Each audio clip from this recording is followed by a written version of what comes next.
El president del Líban visita Catalunya amb l'interès posat en el Secretariat de la Unió per a la Mediterrània.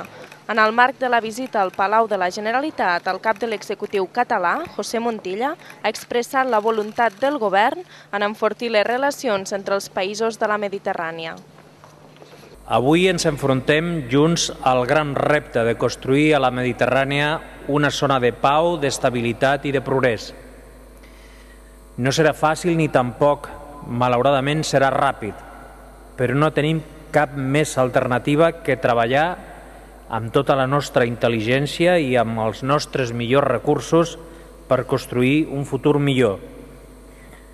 Només hi ha un horitzó acceptable davant nostre i és el d'un horitzó més just, més lliure, més democràtic i també més respectuós amb el nostre mar. En aquest sentit, el president del Líban ha mostrat el seu interès en un projecte d'alt nivell en medi ambient, concretament en descontaminació de l'aigua. Posteriorment, el president de la Generalitat i el cap de l'Estat libanès, Michel Suleiman, han visitat les obres del Secretariat de la Unió per a la Mediterrània, que tindrà la seu al Palau de Pedralbes. La delegada de la Generalitat a la Unió Europea, Anna Terrón, ha destacat la importància d'aquesta visita. Avui hem rebut per primera vegada un cap d'estat a la seu del Secretariat de la Unió per la Mediterrània.